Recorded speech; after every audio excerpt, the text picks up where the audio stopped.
Welcome to the Healing Collective podcast, where we explore the paradox of healing. And we broadcast all of the healing codes to support a world of more heart-centered humans.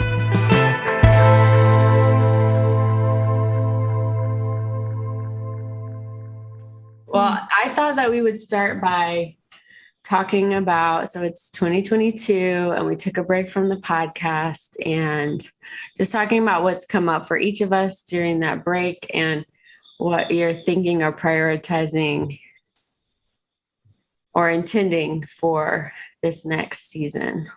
I feel like there's like a long version and a short version around that. I'm wondering which one you want. We'll check in. Which one is wanted? When I tune in, I have like a storyteller in me a little bit, I guess, tonight. You just full zoned out. That was like a full freeze level, like fuzz out. What happened for you when I said that? I don't know. Something with my eyes, but I don't know what it was. Yeah. It wasn't a thought. No, I believe that. In fact, like it looked like a no thought, like a freeze. Like, yeah. Yeah, I guess so. Might have to check in about this, but I want to start. I've had a big journey in the last 3-4 months, and a big piece of new awareness is like coming into the center for me. And and it's like really moving in me, and some stuff is shifting. And so I could give a little background on that for the listeners, because I haven't spoken to it almost at all on this podcast yet.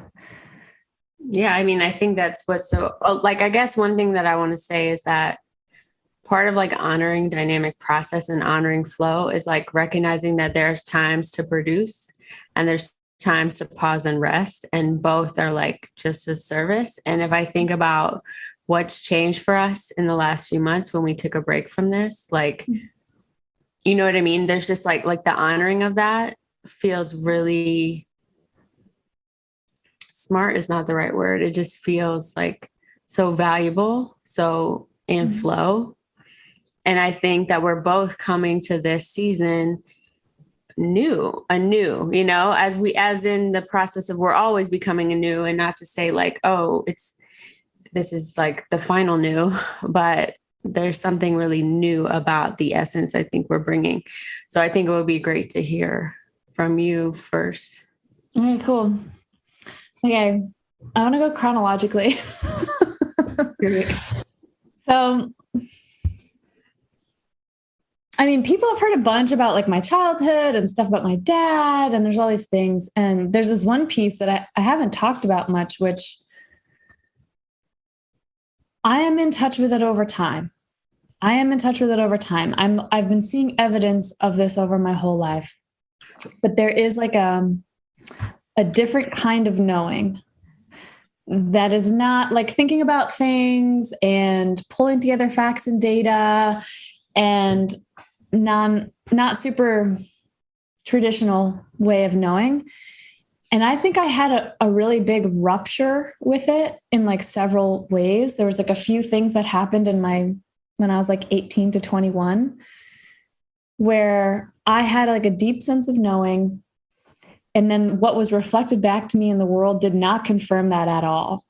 And I got really separated myself from this really instinctual self-awareness, knowing kind of deal. And I just was like, that's dangerous. And like it happened a few ways. I had a really, really strong sense that I wanted to work in the music industry. I felt like totally fired up around my creativity, and that I wanted to do like concert and tour production. And I ended up doing all that because when I focus my energy and attention on something, it happens. So at like 20 years old, I was touring with like a big band, like arena tours as the like production assistant. And it was very unfriendly. And there was like, not friendly sexual experiences. There was like all this stuff that happened that was like, this is not a safe area to be at all. And there was another thing where I met somebody who I was just like fucking laser, like tractor beam. This is an important person. It was like the biggest experience that I'd maybe had to date of like, this is somebody I care about and something important wants to happen here. And my consciousness and my awareness at that time, it was like, oh, I'm in love with him. I have a crush on him or whatever. And it didn't really materialize into anything. And that person ended up like going in a different direction and like getting married really fast and kind of going away. And it was really heartbreaking at the time.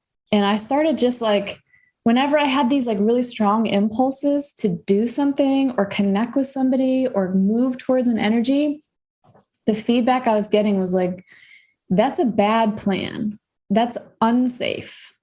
You can't do that. It's really, really dangerous to like move with your impulses.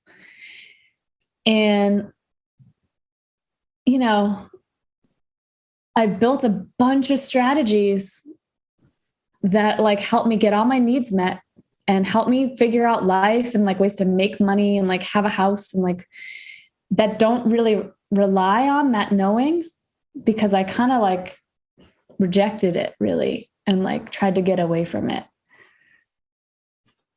And this thing has happened in the last several to many years where I had these little fits and spurts of that come up. And I want to talk really like in depth about the knowing, because I feel like this is a different experience for everybody. But where it came up, one was like towards CLG and like wanting to learn about self-awareness and consciousness. One was towards somatic experiencing. One was towards my friend, Steve. One was towards you. There's been these moments when I've just been like, nope, there's something for me over there. I'm going to head in that direction and see what happens. And so it's here. It is here. And I get in touch with it sometimes, but it's not like my North Star. And I don't even think I knew that all the way. But that guy from when I was, honestly, the timeline's real foggy, but 18, 19, 20, 21 years old, something like that, showed back up. He reemerged in my life. We both like married people and had children and had careers and families, and we're not in much touch or any touch even for like a decade at a time. And he reemerged. And we started having conversations and talking. And I basically, the knowing I had was like, I care about this person. There's something important here. There's a deep connection here. And then when it wasn't reflected back to me, I was like, boot this. Do not listen to this knowing. And this person coming back around was kind of rehashing the old days and affirming like, no, I felt that same connection. I have thought of you all of this time. Like there's this strong thing. And it was just a simple conversation of somebody sort of reflecting to me that they felt really connected to me and attracted to me and cared for me in a way. But I found it incredibly moving. And it's like, I almost can feel the piece of myself that I put outside of my own body because it felt scary and painful to have inside of my body, like clicked back into place. Like I wasn't crazy. I wasn't making stuff up. The data I had was reliable. And in that time and with the people I was with, it wasn't reflected back, but it was true. And I just was extremely moved by this. And it kind of fucked me up because if I really tune into that, if I like stop abandoning it, if I let it come back into my system and tune into it, there's so much stuff I'm doing that's like not aligned with that. Mm. And so who even am I? And I'm the busiest fucking person you know right now because I'm committed and involved with so many things. I've got like 9 jobs and I'm kind of burning myself out. And I'm like, ooh, if I just went with that knowing, I think there'd be a lot less that I'm doing. And I think that the things that I would be doing would be a lot more focused and probably more successful. And so I don't even think this person has like any clue the impact that connecting with him recently has had on me. But I keep having these experiences. It's still true. It's still true. Like, go towards that. It still feels really true. And I'm having these like experiences of healing, of deep healing in simple conversations with this person, and even like vulnerable, messy, just like when I'm kind of a mess, conversations with this person. There's been these huge kind of like quantum leaps.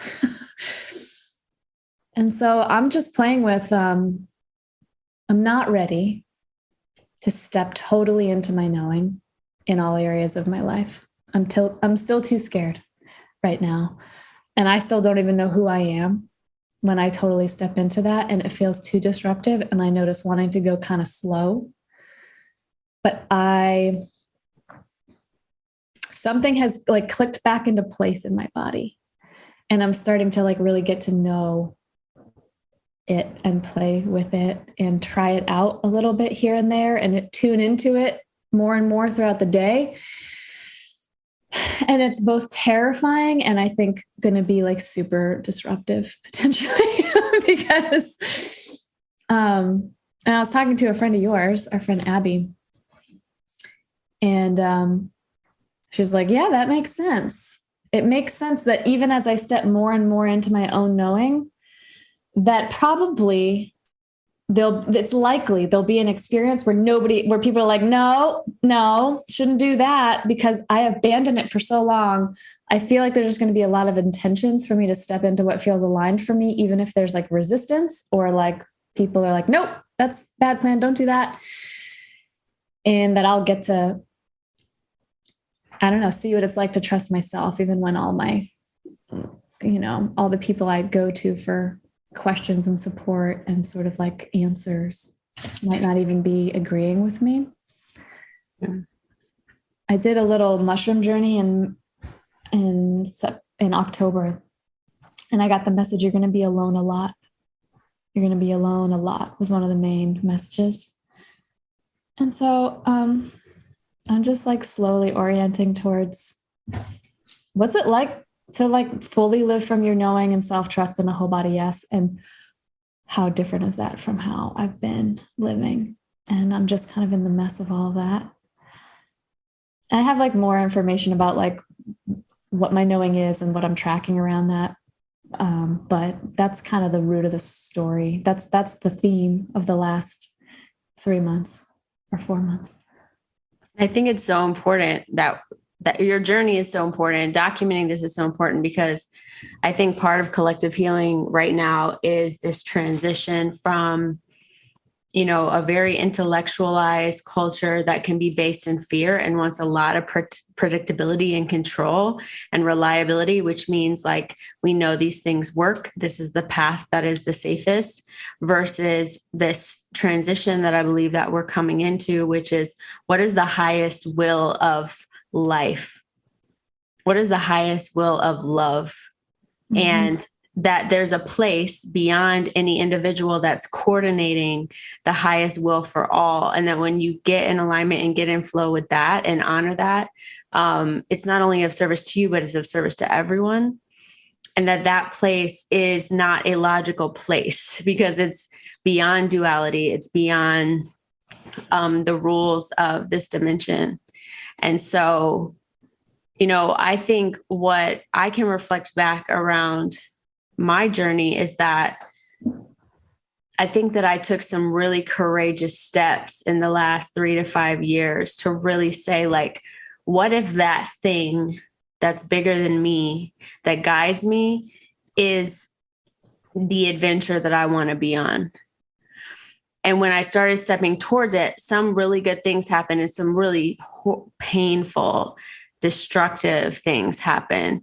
And so as I kept walking that path, there was a lot of self-doubt around, is this even what life is telling me to do? You know, am I just making this shit up? Am I crazy? Am I, you know, and just side note, like, I think there's such a deep sadness and grief for me that, you know, through our evolution, with all the good things that have come of it, we've gotten so far away from the guidance system of our mind, body, soul, that we actually gaslight ourselves and believe that this like programming and this reality and what it tells us, you know, what culturally we see is more real.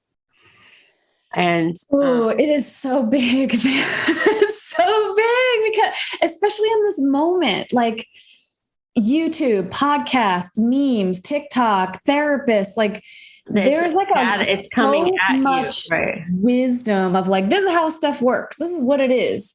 That's coming at you all the time. It's like, you can almost get so smart. You kind of like, I don't know. I feel like you can get to the end of yourself on it with these little models and these little quips and these little things. And, I feel overwhelmed by the amount of input I'm getting right now.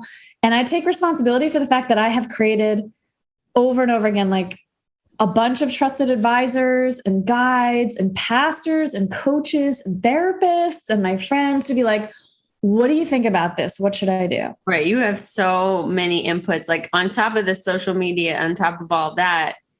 And there's been a gift in it, right? Because I think you really invited feedback and diverse perspectives into your space, which is the first step, right? Because it's really easy with all that data and feedback to surround yourself with homogeneous messages and homogeneous people where there's really one message.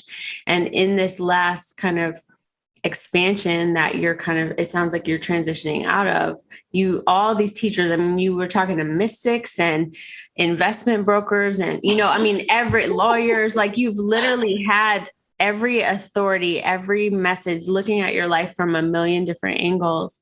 Yeah. And now it's time to step into like, what is my voice and what is my truth and what is my purpose? What is my highest calling? What makes all of the cells in my body line up? And not just line up inside of me, but line up to the journey, the adventure of all of life. Yeah. And I think for me, like, that's what's really shifted. Like, I am in a place where I'm like, I was right. Like, I hate that word, right? But I can trust myself. Yeah. But it's even beyond that. It's like the guidance that I was given, the wild guidance, the stuff that didn't make sense, the stuff that sometimes felt even like really crazy. Like but I want to normalize all of it, right? Like some people would say, you know, I feel like God is calling me to XYZ. Right. There's so many ways that it is actually normalized in society and people do things from this place sometimes. But if it crosses a certain line, right? Like, let's say if it crosses the line of how we've defined, well, that's a toxic relationship or that's a healthy relationship. If it crosses a line of, okay, you're in fantasy, you're imagining things. If it crosses a line of you're going to be irresponsible with money or resources and put your family or yourself in danger of not having enough. Like there's these cultural, like unconscious agreements that we've made that are like, if you know, do what you feel is right up into that edge, you know, up until those different edges. And then just do what your therapist says. Or then just do what meme culture says, or then just do what do what someone else who's successful in the system. Yeah. Right. Like that's something I've really had to, like right now I'm considering buying a house and having my sister move in Chicago and like start to live communally, which is aligned to this short and long-term vision. Yeah. There's like all these amazing, so excited about things happening. And I feel like I'm playing with money in a way that is so outside of this dimension of reality. And also the guidance I'm getting about money and about how to make decisions.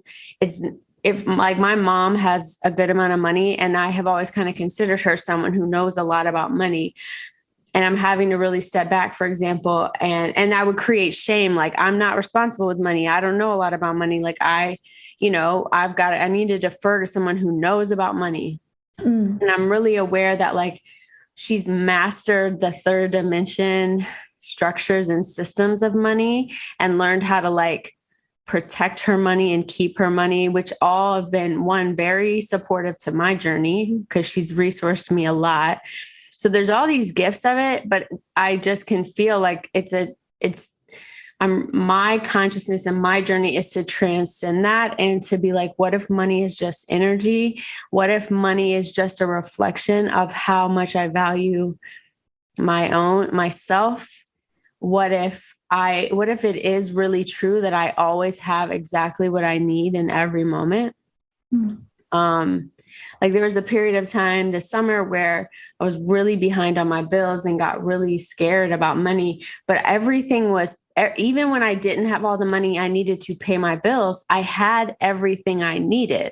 I had a great place to stay and food. And so there's like this illusion because we've told ourselves like paying our bills is X, but there really weren't any consequences right at that time for me not paying my bills. And when it started to come up around the time that it would be a consequence, the money arrived and I paid the things that I owed. And like, those are the things that like, if we're really going to step into flow, those unknown spaces, the times where we don't have the winters of our journey, we build up a store of faith and practice for when the times come. Like right now, I feel like I'm in an abundant, like season. Jupiter's in my first house. Jupiter's trine Jupiter. Like it's like basically best case scenario for my particular. Yeah, we need to talk about money because money is tripping me out right now. Money is crazy right now. So much I'm learning about money right now. Yeah. And so anyways, the bottom line is I'm like, this is a harvest time. I'm in a harvest time and I'm in like this is the time to make big decisions and make big changes. And like, I'm starting to really honor just the way. And that really started with following the moon cycles and noticing how I actually somatically experience astrological changes. So just the level of flow that I believe is of living in flow that is possible and the level of trust it requires. And I feel like my nervous system was pretty much totally deconstructed last year and rebuilt. And that my sacral chakra is so rooted in a deep trust in the universe that it would be hard to shake me at this point. I'm sure it will test me to bring my edges, but I'm like, what if this is the way that nervous systems, what if this actually is the highest design of nervous systems? Yes. It must be, you know what I mean? Because it's like, I'm not in survival state and there's so much available to me in the way that I move through the obstacles of life, the triggers of life from this stabilization. Yeah. I mean, there's a whole thread there. So, and for anyone that doesn't know, I've been doing the somatic experience practitioner training. So I just did like 2 intense years of like training around nervous systems and resolving trauma. And in doing so, I have been getting like almost weekly sessions with my person for like 2 years now. And there was these huge things. Like I did CLG work. I did therapy. I did all this stuff to kind of understand what I'm up to and look at all my patterns and look at all this stuff. And there was this certain stuff that would not move. Like when it would happen, and for me, it's hard for eights to say this, but for me, it was rejection. Like I think it actually had to do with that rejection when I was 20 years old with that person that I was just referencing, this person, because it felt so painful I had a story that I was rejected by them. I don't experience it that way now. I think I was just loved and protected by them to go do the path I was supposed to do. But at the time it felt like rejection. And I can see how I organized my entire life, especially around primary relationship, to avoid even the possibility of ever getting rejected again. And even in my marriage, like picking somebody who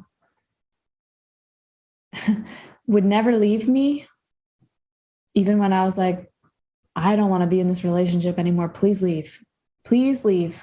Still didn't want to leave, but not who is my partner. where am I going to learn the most? Where am I going to like be the most expansive? Where am I going to have the most support? That wasn't the relationship I co-created. Like, I can just see how I didn't go for anything that I wasn't sure I could get.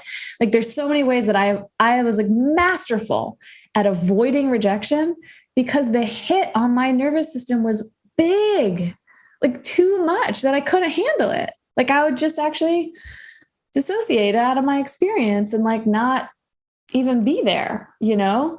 Mm-hmm. And so, and that's what happened. Like, I dated somebody once I was out of my marriage. I dated somebody at like a year later. I met him and it was one of those moments of like, this is a important person. This is super aligned. In that moment, I thought it was just like a romantic relationship because I couldn't see, and I wasn't in touch with something outside of that, like structurally, because of the strong feelings that I had towards somebody and the pull. And that person, I've referred to him as my co-pilot on this podcast, but like, I went on a crazy trip with him for the last 3 years, which started out with us dating, me like totally falling for him. And I think him falling for me too, but like having a relationship for several months. And then he broke up with me. And that is the first time anyone's broke up with me in my entire life, purely because I avoided it. And holy fuck, like the fucking gymnastics I did to avoid having to actually feel through being rejected by somebody, especially romantically, especially when I felt such a strong connection with somebody. And the beauty, like the gift, thank you. The gift was that he stuck around for me to process through that. And for like a year, I was just processing through it, kind of using the tools that I had at my disposal. But like when he would go on dates, I would lose my shit. Like, I was not okay. And you bore the brunt of a lot of those conversations over time. And when I started doing somatic experiencing and actually looking at what's happening in my nervous system and just taking it in little chunks, little slices and little pieces, and having an empathetic witness be with me in the feeling of rejection, over time it got worked through. And like, I want to say released. Like, I almost want to say released completely. Mm-hmm. Because now and there was a period of time when it was too much and I just like had to peace out from that friendship. And I just was like, I don't think we can be in a relationship anymore. I don't think we can be friends. And something about doing that was really important because I needed to know I was okay on my own, I think. And I was okay. I was okay without that person, which is a huge part of like an anxious attachment wound. Well, also rejection. a big part of that journey I think is important is you followed your knowing and your heart. Everyone was like, why are you still talking to this person? Right. Why are you still around this person? Why you didn't get the outcome that you thought you were going to get, but know that process that you went through and the relationship you have with him now was not only worth it, it was utterly transformational. It was transformation and it was destined. Like, that was in full alignment with the truth of who you are. Yeah. And that's what I think is important because, you know, that book that I sent you, The More Beautiful World That Our Hearts Believe Is Possible by Charles Eisenstein. Like, the downloads I've gotten is that this, you know, for so long, it was very beautiful. We really, really developed our intellect and our ego and the use of our brains as animals, right? And that this next evolution is about our hearts being the guide.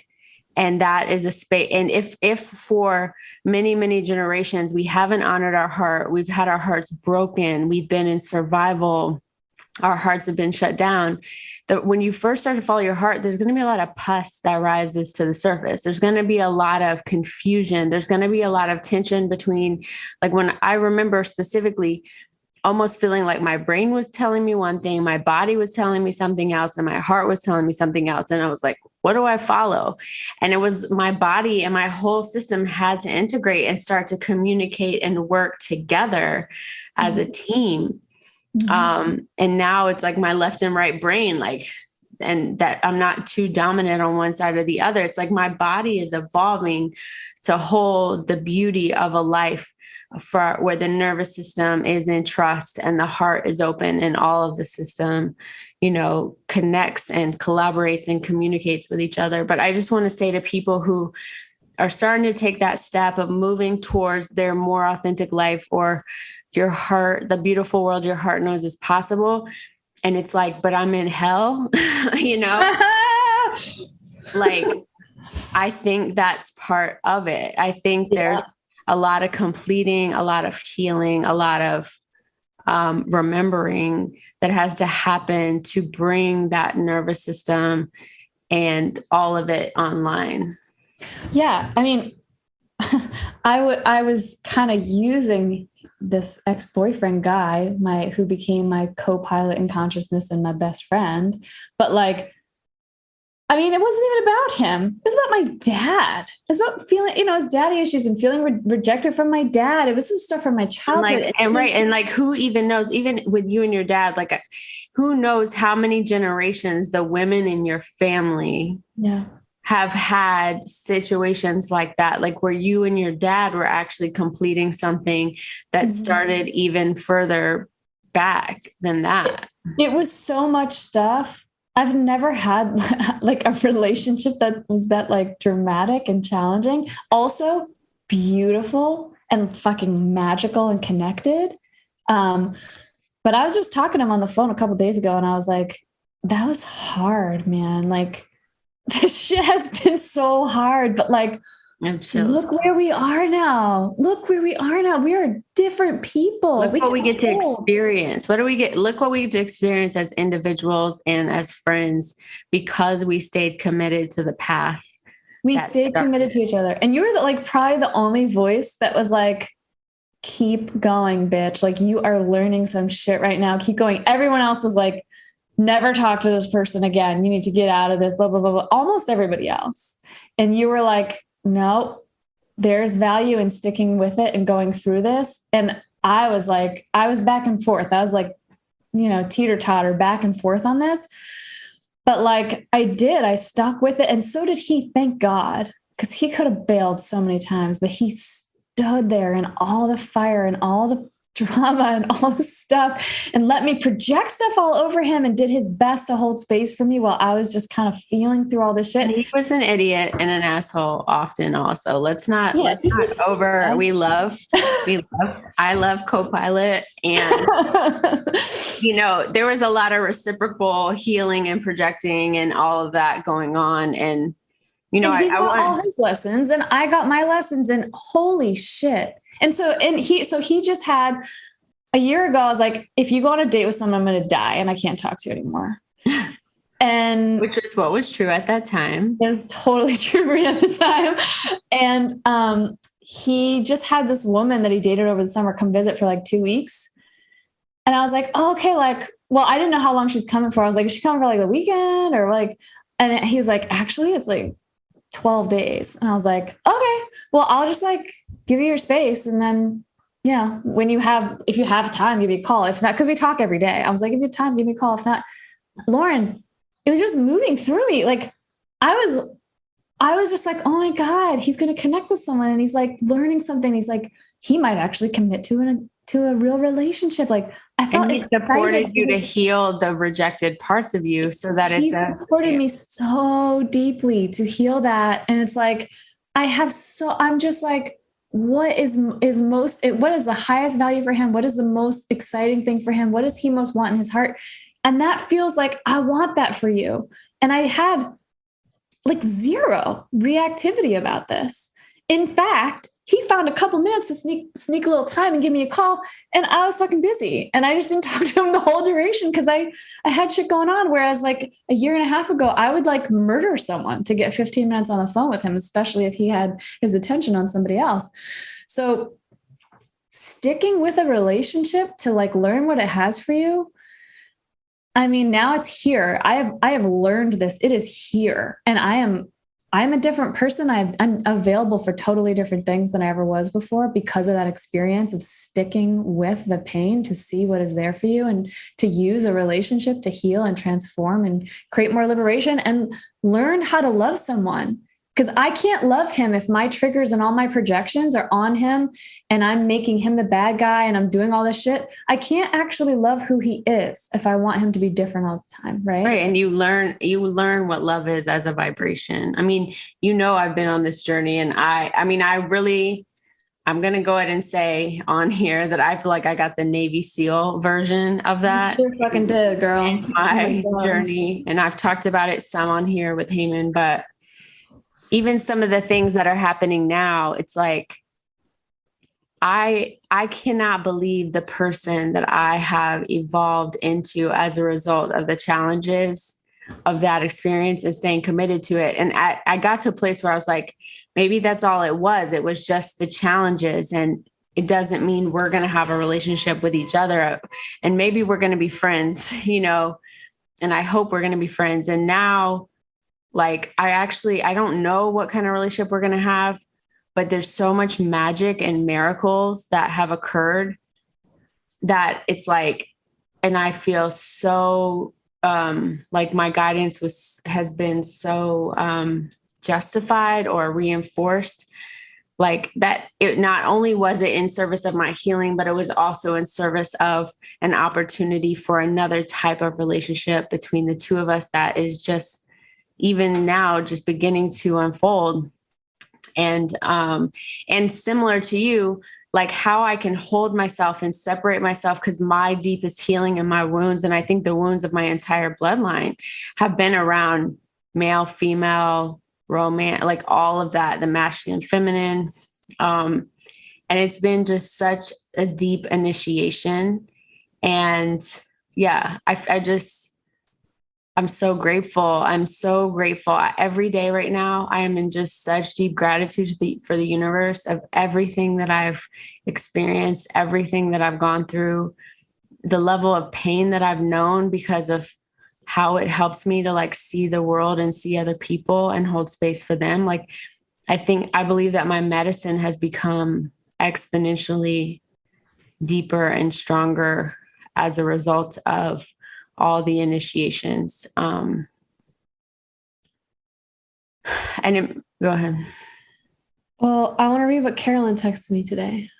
Okay. You're right. I already told you about this, but so, one of my best girlfriends. So Lauryn and I both have groups of people that we're in deep relationship with. And like, we're always exploring ourselves and looking at stuff and basically using these relationships for healing and for liberation. And we have these kind of close-knit groups. Some of them have been on this podcast, like Marika and Mia and Jim Trek. But like, that's part of my group. But like, Carolyn's one of these people. She's my girl. And she texted me today and said, we were talking about, she basically said that sometimes she babysits sometimes. And my son, Parker, who's 6 years old, called her mom. And she said, sometimes Parker slips up and says, mom, when he's trying to get my attention and has to correct himself. And it makes this little place inside of me glow. And I said, you are my sister wife, totally appropriate for them to call you mom, in my opinion. And there was a long pause in the text. And she said, that's one of the most moving things I've ever been told. And I just said, we love you so much. And my other friend, AA, who typically edits this podcast, I don't know how long we can get him to keep editing this podcast for, but he's going to edit this one. He said something recently. I was like bewildered because he was talking about like growing up Christian, like evangelical, and thinking about marriage and commitment. And he would not date someone unless he knew there was a strong possibility of marriage, like that was the intention, basically. And I'm like, but how do you know that? How can you just meet someone and like know that you want to marry them? Like, what are you even talking about? And he's talking about meeting his wife, and basically very early on, like before they even had like dates or whatever, like having a conversation like that around intentionality. And I was like, but how can you even know it? And he goes, that's why you make a commitment, because you don't know. You don't know. That's why you commit. And I was like, my brain melted when he was talking to me about this and said this. I think you were on that. Were you there when he said that? Was that in our little club meeting? No, you told me about it. Okay, so Carolyn said, what Erin said makes sense, doesn't it, about commitment? And she said, like for us, there's so much we differ on and we don't know about each other. We've been best friends for a couple of years, but we like barely know each other's histories. We move in such different ways in the world. There's a deeper level of knowing, a draw to connect and take care of each other. There's a chemistry. There's a commitment we choose to have with each other. And it's let what's imagined is what let's unimagined magic and awakening and connection unfold. You don't commit because you already know someone and have a sense of assurance about some sort of preconceived fixed outcome that you depend on for a false sense of security. You commit because you recognize that you bring each other more fully alive, more fully expressed as yourself than most of the other people you know. You go higher and lower together.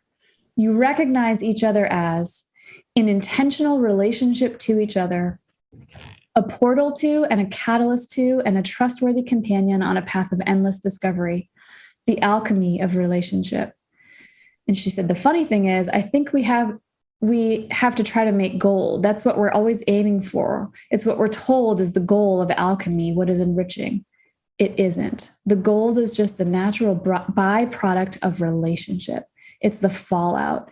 The gold is the form taken by the accumulated awakening that belongs to a different time than the present moment. The true treasure of alchemy is to be fully absorbed in the process of coming fully alive moment to moment. It's a wisdom that inspires us to bring our most base aspects to the table in order to unlock their hidden genius together. Which fully sent me into tears while I was on like sales calls today, because that is an articulation of relationship that I have been holding very high. There is a group of people that I am in relationship with in this way that I've never articulated like that, but it's very similar to that knowing that I talked about, like, no, there's something here. Yeah. Let me say it even simpler, actually, for those that it might be just like a little bit like a lot of words. Like it was beautiful. I was so well articulated. I couldn't agree more. And I think to simplify it is like, it's very likely that we each come here with a Metatron of people and communities that are specifically our lessons and our opportunities to alchemize into gold, into the highest versions of ourselves and the highest experience of love. And we can feel with our bodies and our spirits who those people are when we're awake and alive and in alignment. And those relationships require commitment to the whole journey from start to finish. And at different points in the beginning, middle, and on the way, it may look like, I don't understand why I feel this pull. Yeah. And it can be, I think that for me, there's like my biological one and my kind of light being family, but both parts, like, Talon is a huge gift of alchemy, and that's where I really learned this, like, was with him. Because when he was born, it was like, oh, I'm just committed to him. Like, I don't even think about it. It's not a decision. It just, I am, and loving him. Like I'm like, well, is he like, are we in a healthy relationship? Is this really the son that I want to have? Like, maybe there's like another son that's better for me or a more healthy. You know what I mean? Like, you don't think about that. You don't do that with your kids. And when I saw the power of that, I started to get curious, like, why is it so different? Why do different people, because of the space that they hold in your life, have all these different rules about relationship? And so I think that, like part of flow is like this weave or this threading of all of the people that are most in communities and that are most connected. And that's where our purpose lies most deeply, is in those places. And especially because of maybe where we are collectively in our evolution, it's not simple. And sometimes it's not even intuitive for people to know who and where to find those people or what their purpose is. Which really brings me to, like, I think our first season of the podcast, it was just fucking fun. And like talking to all these people, and I wanted to continue to be that. I don't want it to stop being that, because the people we talked to and the way it expanded and the processing, but I wasn't clear, like, how is this in alignment with my purpose or my mission? Like, am I calling in this experience to be on a podcast with someone else? Mm-hmm. And so I've really been reflecting, like, for me, like, what is the intention that I'm bringing to the podcast? And maybe together, what is our collective intention? And what I wrote is that the mission of the Healing Collective podcast, from my perspective, is to express, weave, connect, and broadcast the mythical and interdimensional nature of healing, bringing forward future consciousness into the present moment in order to support the evolution of more heart-centered humans who are in flow with life. And that is what our journey continues to be and will probably continue to be. And that is probably the journey of all of us as we transition to a new age. Some people are calling it the golden age of miracles, the age of interbeingness. Age of Aquarius sometimes. Yeah, the age of Aquarius. Like, how is this podcast and our journey and the people we bring forward supporting everyone who listens to build a bridge between where we are now, individually and collectively, to where we're going, and for that bridge to be built in alignment with all of life and the fabric of that coordinates the highest and best will for everyone in reality. Mm-hmm. And so I'm curious, when you feel into your knowing about this experience and what's coming through you. Mm.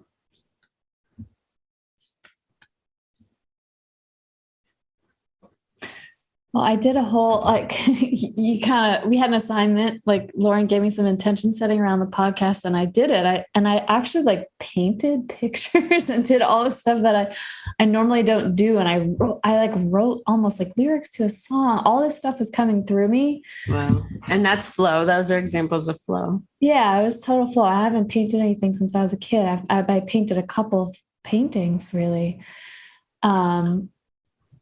What I'm aware of now is that I am in a great experiment of leaning in to my truth and knowing, and that I want to be as of service as humanly possible to that path for other people. And I have a sense that, like, probably revealing quite a bit about my experience around that is going to be a big part of it. There's a lot of places in my life where I don't feel like I'm in a lot of flow, and I don't feel like I'm in a lot of trust. And so I want this place to be the place I center that experience, those learnings, and that knowledge, in hope that it's of service of other people having a similar experience if they choose it.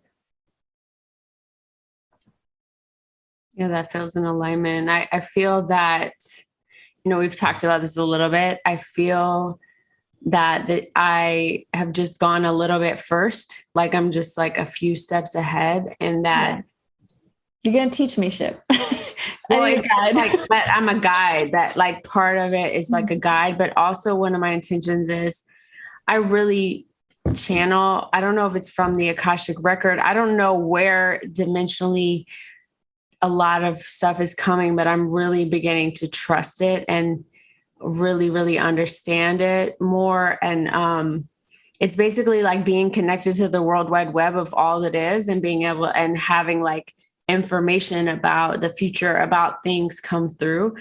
And a message I've gotten, I feel like my throat chakra has upgraded, like that. I've had an upgrade in my throat chakra. I feel like my voice has kind of descended, and that I'm here to broadcast.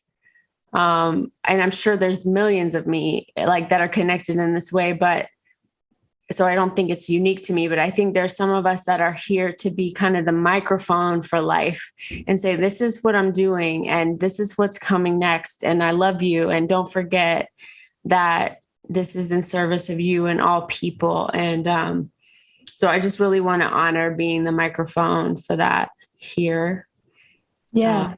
And I think in response, like, I think I'm at the beginning I have had there's been some things I cannot explain, and some, yeah, channeled information, I guess, and some like deeply hearing experiences. And you're usually on the edges of these experiences, but I'm at the very beginning of tuning into that. So I believe for 2020 or 2022, that a big part of my journey is going to be listening and developing my own access to that world wide web of knowing and truth.